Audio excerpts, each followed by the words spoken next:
Desarrollo del sistema nervioso. El sistema nervioso central comienza siendo, en una etapa temprana del desarrollo embrionario, como un tubo hueco y mantiene esta forma básica incluso después de haberse desarrollado completamente. Durante su desarrollo, ciertas partes del tubo se alargan y se forman curvaturas y pliegues y el tejido que rodea al tubo se engrosa hasta que el encéfalo adquiere su forma final. El desarrollo del sistema nervioso empieza al 18º día después de la fecundación. Parte del ectodermo se hace más grueso y forma una placa. Los bordes de esta placa forman crestas que se doblan a lo largo de un eje longitudinal, siguiendo una dirección rostro-caudal. Al cabo de unos 21 días, estas crestas contactan y se fusionan formando un tubo que es el tubo neural, que da origen al encéfalo y a la médula espinal. La parte superior de las crestas se separa del tubo neural y se convierte en ganglios del sistema nervioso neurovegetativo. A los 28 días del desarrollo, el tubo neural se ha cerrado y su extremo rostral se ha dividido en 3 cámaras conectadas entre sí. Estas se convierten en ventrículos y el tejido que las rodea se convierte en las 3 partes principales del encéfalo, que son el prosencéfalo, el mesencéfalo y el rombencéfalo. Cuando avanza el desarrollo, la cámara rostral, es decir, el prosencéfalo, se divide en 3 partes independientes que se convierten en los 2 ventrículos laterales y el tercer ventrículo. El desarrollo del encéfalo comienza de un fino tubo y acaba en una estructura de aproximadamente 400 gramos. Está compuesto de unos 100.000 millones de células. Estas células revisten el tubo neural, es decir, la zona ventricular, y dan lugar a células del sistema nervioso central. Estas, al dividirse, producen neutronas y neurogliocitos. El tamaño de la célula ventricular aumenta durante la división simétrica de las células precursoras que se localizan allí. El tamaño final del encéfalo está determinado por el de la zona ventricular. La diferencia del tamaño de ambos encéfalos podría explicarse por 3 o 4 divisiones simétricas adicionales de las células precursoras. En realidad, la fase de la división simétrica dura unos 2 días más en los seres humanos, lo que da tiempo suficiente para 3 divisiones más. En el desarrollo de la corteza cerebral, esta rodea los hemisferios cerebrales. Se conoce que la corteza cerebral es mayor en los seres humanos que en cualquier otra especie. Los circuitos neurales de la corteza desempeñan un papel fundamental en la cognición y el control del movimiento. En el 17º día de la fecundación, el notocordio forma el surco longitudinal, el cual se convierte en ectodermo neural. 4 días después del ectodermo neural se comienza a separar el resto del ectodermo. Comienza a doblarse hacia adentro, así que el surco neural se convierte en un tubo neural con cretas neurales. A este proceso se le conoce como neurulación. Estas cretas neurales forman los ganglios piramidales, cada uno forma un somid primitivo, de ahí es donde se forman los brazos, manos, piernas, etc. Según estudios se ha revelado que la corteza cerebral se desarrolla de dentro hacia afuera. Las primeras células producidas por la zona ventricular migran a una corta distancia y establecen la primera capa. Las células de la zona ventricular que dan lugar a las neuronas son conocidas como células precursoras o células madre. Durante la primera fase del desarrollo de las células precursoras se dividen produciendo nuevas células precursoras y aumentando el tamaño de la zona ventricular. Esta fase se denomina división simétrica, ya que la división de cada célula precursora da lugar a 2 células idénticas. Luego, 7 semanas después de la concepción, las células precursoras reciben una señal para iniciar un periodo de división asimétrica. Durante dicha fase, las células precursoras se dividen asimétricamente, produciendo otra célula fundadora, que permanece en el mismo lugar, y una neurona que se desplaza hacia la corteza cerebral. guiada por la fibra de un neurogliocito radial. Una vez que las neuronas han migrado hacia su sede final, empiezan a establecer conexiones con otras neuronas.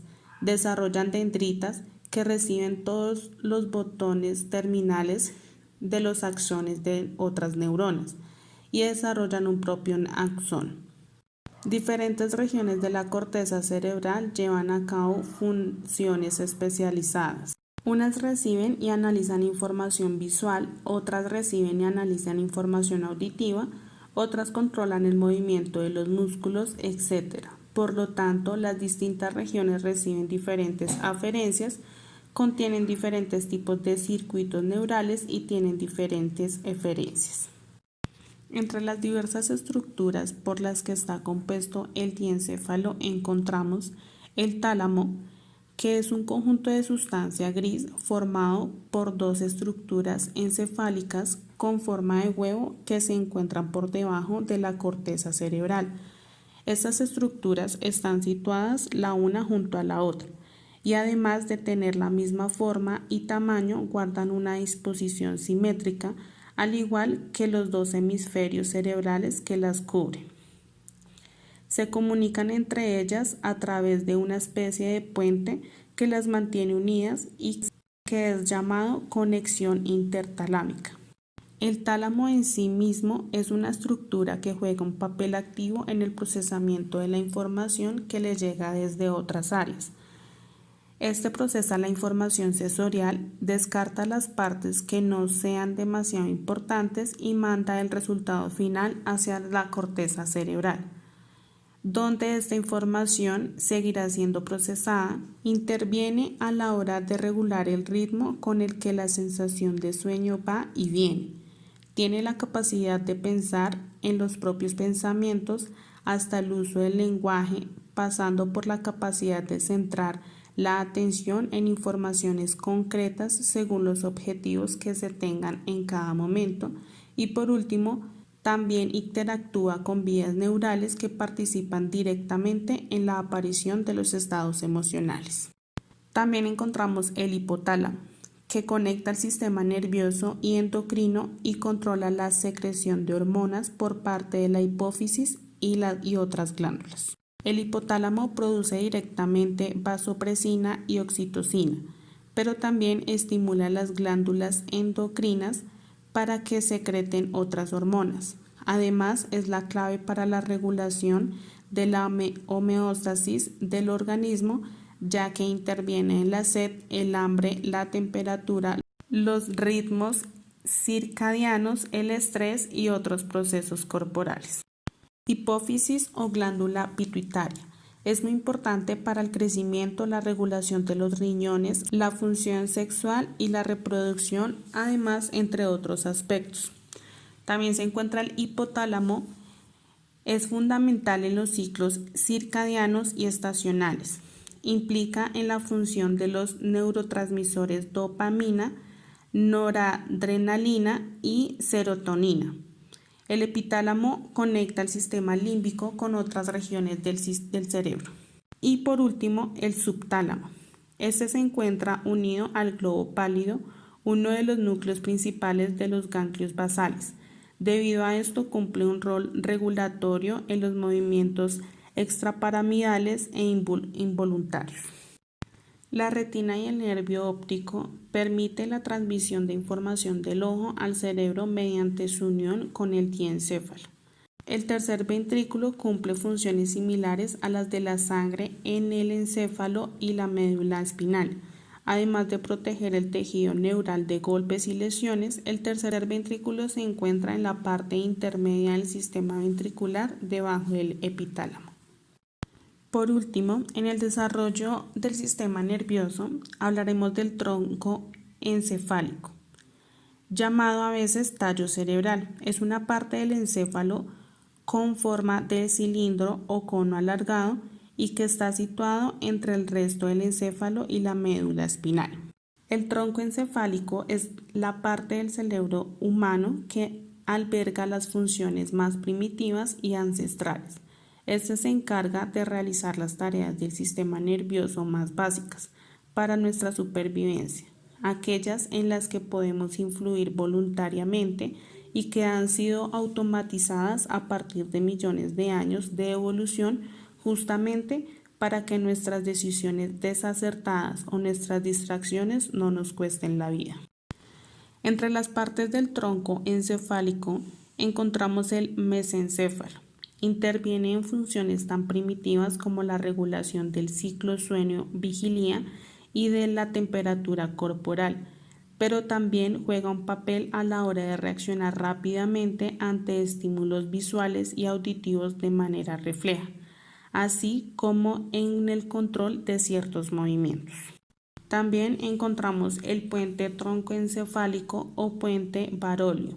Interviene en el control de la respiración, en la transición entre las fases del sueño y la regulación del nivel de conciencia, entre otros procesos básicos de supervivencia. Y por último, el bulbo raquídeo o médula oblonga. Es en esta parte del tronco del encéfalo donde se encuentra la decusación de las pirámides, es decir, el punto en el que las fibras nerviosas cambian de hemicuerpo para pasar de derecha a izquierda y viceversa, lo cual explica que la mitad del cuerpo es controlada por la mitad opuesta del cerebro. Gracias.